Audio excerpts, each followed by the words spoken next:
More residents at a popular off-campus housing complex are being told to pack up because of mold. The new rule allowing alcohol at UNC games is already smashing expectations. And we'll show you how a campus food pantry is working to ensure that no student goes hungry. From the UNC Hussman School of Journalism and Media, connecting Carolina's campus and community, this is Carolina Week.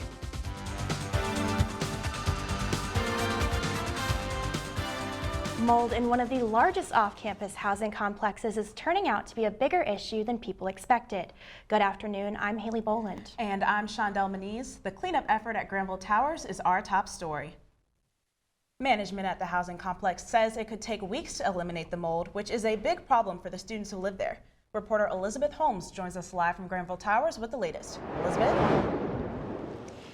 That's right, Shondell. Granville Towers still dealing with what residents are calling a mold outbreak. Last week, they announced that all residents must be removed from the premise for about 48 hours while maintenance deals with the situation. Crews have been on site for almost a week now, and we asked students how they feel about the situation.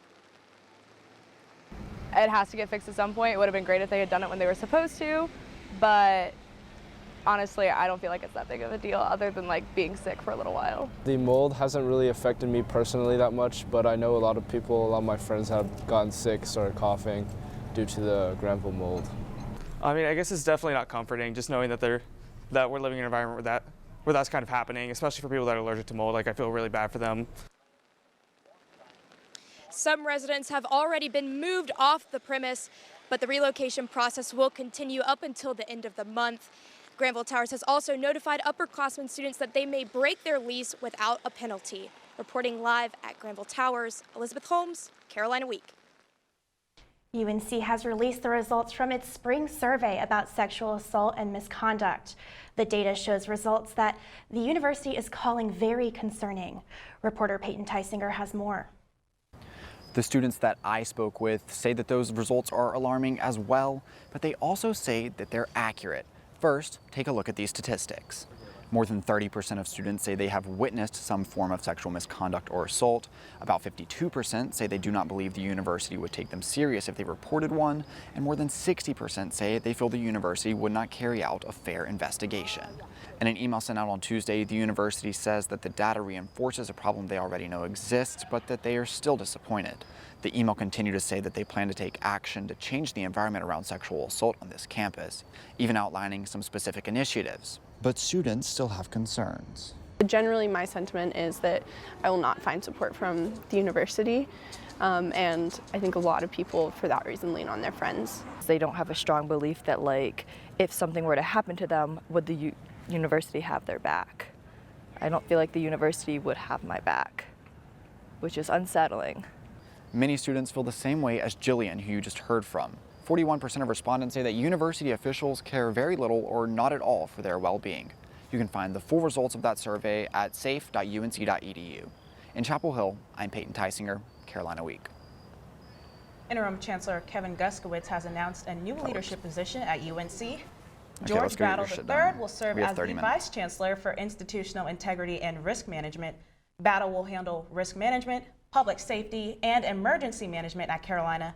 The creation of the position follows a year of numerous protests and arrests on campus after the toppling of Silent Sam. Battle will begin his new role in January. More than 60 doctors and scientists are coming to the defense of the interim chancellor after an article on the website The Athletic questioned Guskiewicz's concussion research findings. In a letter to the university, the doctors and scientists say they fully support Guskiewicz's work, and they question the source of much of the Athletic's findings. The letter says, quote, "Neither of the authors are recognized experts in the field, and we seriously question whether they have the subject matter expertise in either concussion or LD-ADHD that would qualify them to author a paper on this complex topic. Therefore, we consider the original source of the Athletic article to be highly questionable at best." We've had 3 home games at Kenan Stadium so far this year, and they're also the first 3 games where alcohol sales have been allowed. So, how much alcohol have fans purchased? Reporter Adam Jordan has the numbers. Haley and Shondell, the university says that sales from beer, wine, and seltzers at Kenan Stadium have brought in more than $1 million over the course of the Miami, Appalachian State, and Clemson games. Fans purchased more than 43,000 alcoholic beverages at those games at concourse concession stands just like this one here at Kenan Stadium. I spoke to Senior Associate Athletics Director Rick Steinbacher right after the Miami game, and he told me that the athletics department would reassess alcohol beverage policies after those first 3 home games and then decide on any potential changes. He didn't go into any specifics about those possible changes. The football team on Monday that it is one of only 9 FBS programs in the entire country to sell out all of its home games to this point in the season. And if that trend continues, then the university could see a potential double in those profits from alcohol sales specifically as the season goes on and into the end of the regular season. Reporting in Chapel Hill, I'm Adam Jordan, Carolina Week. Members of the Carolina Indian Circle are celebrating their Native American heritage and raising awareness about Indigenous Peoples Day on campus. Indigenous Peoples Day is an alternative to Columbus Day and a day for Indigenous populations to celebrate their backgrounds. The town of Chapel Hill, Carrboro, and NC State University passed resolutions in 2015 recognizing the second Monday in October as Indigenous Peoples Day. And this week, Governor Roy Cooper signed a proclamation declaring Columbus Day Indigenous Peoples Day. But Native American students say there's still a lot more to do, especially at UNC. I think that it's also kind of a spit in the face, especially because UNC is built on native land. The Occaneechi tribe was here and the land was stolen, and it still has not been acknowledged that this is native land, so it's especially frustrating. Native Americans make up less than 1% of UNC's student population, a statistic the university says it's trying to improve. A new study of colleges nationwide shows that almost half of students report that they can't afford to eat well. That lack of healthy food is called food insecurity, and reporter Caleb Oswald takes us to the on-campus food pantry that is working to combat it. Walking down Franklin Street, you may notice a lot of clothing stores and restaurants. But for a town as large as Chapel Hill, it's missing one major thing: grocery stores. Chapel Hill is a food desert, which the U.S. Department of Agriculture defines as a part of the country where fresh produce is challenging to come by, and 33% of an urban area's population live 1 mile or farther from a grocery store. The majority of people in Chapel Hill belong to the university, and in 2014, 2 students saw a need and created the Carolina Cupboard. The purpose of the Carolina Cupboard is to provide food services, as well as another thing we started was toiletries to the UNC students. We did this primarily due to seeing that need on campus. A lot of students were going through the dining halls, not able to actually afford those meal plans, because meal plans are very expensive. So we found that niche and basically just took it head on. The most popular meal plan offered by Carolina Dining Services, the Unlimited Plan, costs $2,360.28 per semester. That's where the cupboard comes in. Located in the basement of the Avery dorm, anyone affiliated with UNC is free to use it. All you have to do is show your one card and fill out 3 surveys. The pantry has canned goods, fresh vegetables, eggs, and there's no limit on how much you can take. You can take what you need, and when you need more, you go back. Coming to Carolina Cupboard has honestly positively impacted my experience here at Carolina. Just with reducing stress of figuring out what I'm eat, where I'm gonna get groceries from. It's just really efficient and easy to use. To be honest, I don't really know what I would do if I didn't have this resource. The Cupboard sees about 20 to 30 patrons a week and has become an indispensable resource to students who would not be able to afford food otherwise. And while a food pantry like Carolina Cupboard does not fix food insecurity across Chapel Hill, it's a major step in the right direction. Reporting from Chapel Hill, Caleb Oswald, Carolina Week. It's definitely nice to know that this is a resource for students who need it. Absolutely, and it's so important for these students to understand that they're not alone in their situation. Coming up, a new chapter in the tale of a fairy tale home.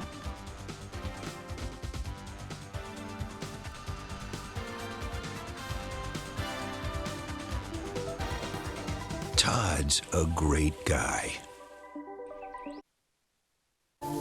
Look at him. What a sweetheart. Attaboy. Wait, Todd, what are you doing? How totally selfish and un-Todd-like of you. Come on, Todd.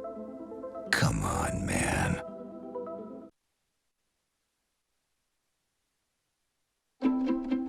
The color in my garden keeps the pink in my cheeks. I was very independent and thought I could take care of myself. I fell and I had to have Meals on Wheels. They're my savior. My name is Lola Silvestri. America, let's do lunch. Drop off a hot meal and say hello. Volunteer by donating your lunch break at americaletsdolunch.org. I was 0.5 credits away from completing high school, and I didn't do it. My support team never stopped pushing for me to be better because they knew who I could become as a person.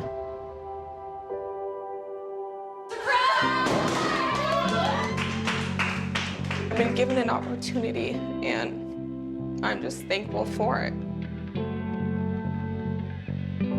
Find free adult education classes near you at finishyourdiploma.org.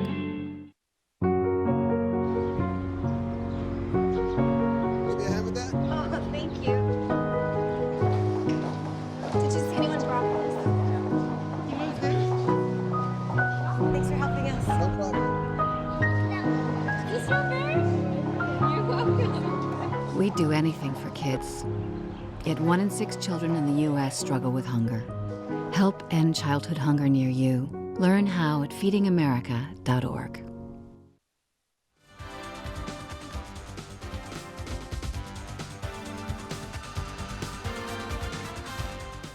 UNC faculty members are hitting the road today on the Tar Heel Tour Bus. It's a 3-day tour of North Carolina with 3 buses going in 3 different directions. It's part of a program to let faculty see the unique impact UNC has across the state. They will also visit the hometowns of many Carolina students. Traveling from the Blue Ridge Mountains to the Crystal Coast, Interim Chancellor Kevin Guskiewicz hopes the tour will strengthen the university's relationship with the state. I'm looking to sort of, have people say, wow, this is the university for North Carolina. We're known as the University of North Carolina, but this is the university for North Carolina, and we're proud of that. The last time the university did a Tar Heel bus tour was in 2008. If you take a trip just north of Durham, you may run into a small town called Rougemont, where you can find a castle that was abandoned more than a decade ago. But as reporter Amy Cockrum shows us, the architect has come back to finish his visionary structure. When Robert Mahaley began constructing Castle Montrouge about 20 years ago, he didn't have a blueprint. He just started building. This is Rougemont, and says that, which of course means Red Mountain, and we're on top of that thing called Red Mountain. Just north of Durham, he began to build his fairy tale house, 1 board at a time. I thought, oh, this should be like 2 floors. So I dug the dirt away from it to make it 2 floors, and then it was so much fun adding floor after floor. I just kept going up in the sky. He eventually abandoned the structure, leaving towering pinnacles, broken windows, and even gargoyles. Even in its run-down state, it leaves quite the impression. Legends began spreading on the internet about why he stepped away. Well, there was, he was building this castle, and then his wife died, and brokenhearted, he abandoned it, and, which I used to tell him, I don't have a dead wife, but how can I, then I thought, I can't crush I can't crush people's, such a romantic story, I can't destroy their spirits. Mahaley has previously sculpted pieces for the Washington National Cathedral and Duke University. He says the castle is a project he just pushed to the side. I'm going to carve all the ceilings in wood and Now he refers to the past decade as its obligatory castle ruins phase. My only 2 children are 10 and 12. Don't know if that has anything to do with anything, probably does. You can actually see Mahaley up on the roof working now as he begins the first step of the restoration process. I have to finish a castle for him, or what kind of failure of a father would I be if I didn't? And while they're still children, and so that's why I've decided to hurry up and do it. Mahaley is planning to open the castle in 2021 as a wedding venue. He estimates it will cost $200,000. Oh, it's big. I mean, this is the only one that I know of around here. Of course, we see some in the mountains, but it's the only one that I've ever been to for sure. One day, Mahaley hopes to make the castle a home. It's just something different. It's not the same cookie cutter ranch house or the same subdivision house that we see all over the place. And that's a concept that draws people. It's ridiculous. Every single day, at least like 1 or 2 carloads of people come. And when that's like maybe 17 years people have been doing that, and I mean, you cannot be here without people coming. In the words of one visitor, she thought the beauty of places like this could save the world. And I'm like, at least she understands. She and my mom. In Rougemont, I'm Amy Cockrum reporting. If you want to visit the castle, you might want to wait until it's complete. Mahaley had to fence up the area a few years ago after the castle was vandalized. Fall break starts tonight, which means we are halfway done with the semester. Let's see what some of our fellow students will be doing with their time off. Fall break, a few of us are heading up to Blowing Rock, North Carolina. We got my friend Scott's grandparents' house, and we're just gonna hang out there with about 20 guys, so it should be a fun time. For fall break, my parents are coming up here tomorrow, and they're gonna take me to Myrtle Beach, which is where my family has gone every year for fall break since I was in like elementary school.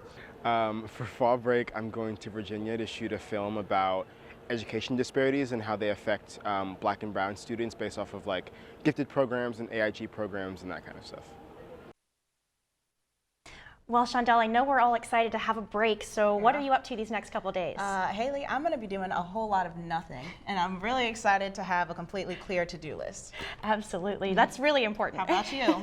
Well, I'm actually heading to the airport right after this to go to New York City with the journalism school, so I'm excited about that, and I'll be heading home this weekend. Take me with you. Coming up, we'll take a closer look at what's next for the so far undefeated women's field hockey team.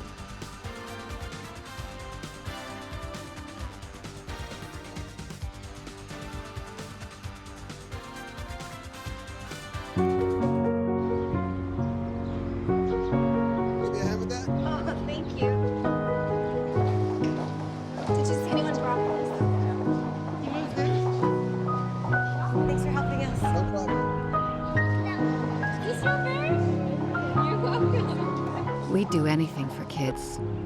Yet 1 in 6 children in the U.S. struggle with hunger. Help end childhood hunger near you. Learn how at feedingamerica.org. Open up your books to page 360. Did you just look at your phone while you was in class? You played yourself. Talking about inspirational quotes. You gotta believe in yourself. Don't ever play yourself. The key is to make it, so make it. Louise, can you give me an example of an inspirational quote? Don't play yourself. The key is to make it. And who said that? I did. Now that's a major key alert. Learn the real major keys to getting to college at getschool.com.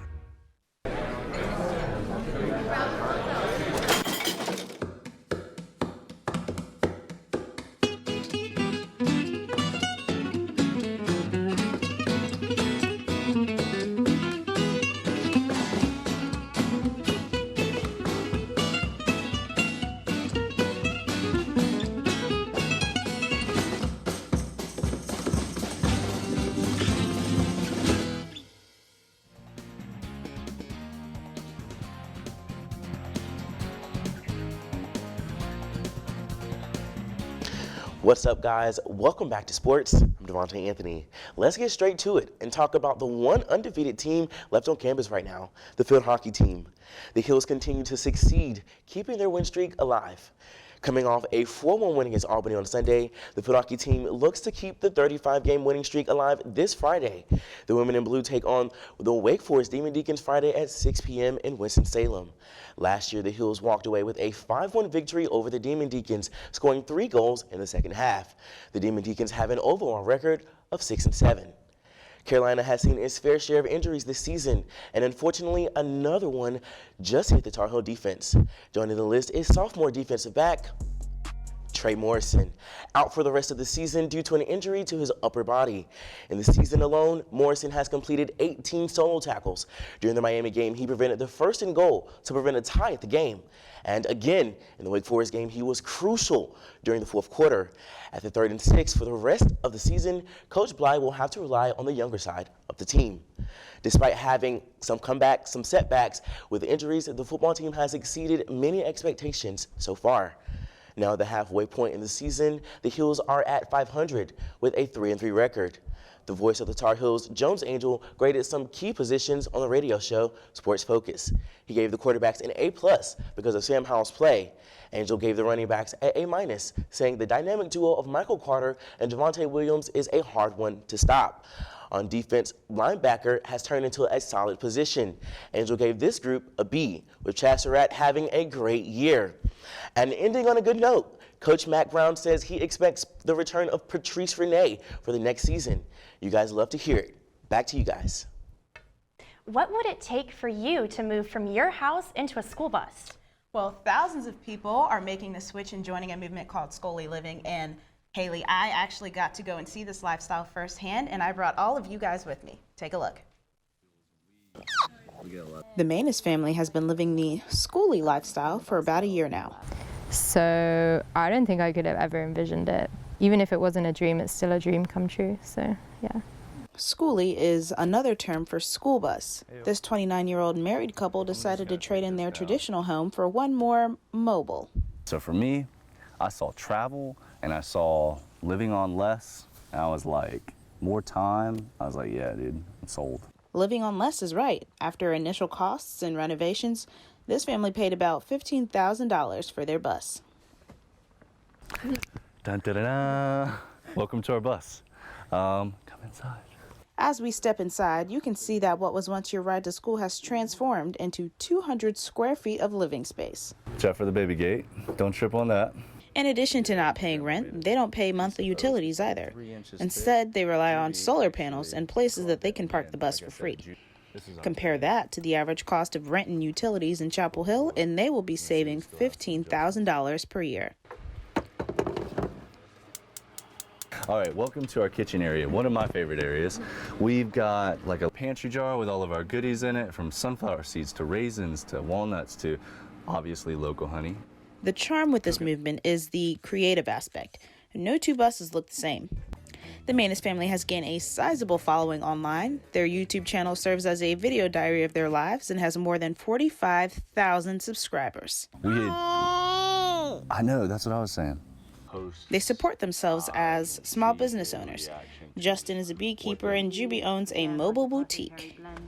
So at this point, you've seen just about all the perks that Tiny Living has to offer. I mean, with the shower right here and the stove just 2 feet away, you might be considering this lifestyle for yourself. But is this really the lifestyle for you? The people who live here might have a few points for you to consider. Yeah, I don't know. I mean, it's not for everybody, but you might as well experience it. There's so many Airbnbs right now that are alternative living, so like tiny houses and buses and vans and trailers and all that kind of stuff. And once you've done that, if you're still interested... So my big takeaway for someone who's looking to dive into it is figure out your why. If you figure out your why and what is going to give you that drive when your wife is pregnant and it's about to be winter and you're about to lose your mind, if it's a strong why, you can make it through those times and you can do it. Such a cool story, and I've got to say, if anyone's going to be getting me to move into a school bus, it's probably going to be them. Yeah, well, I like the freedom that it offers, but I honestly don't think I'd have enough room for all of my stuff. Yeah, that's a good point too.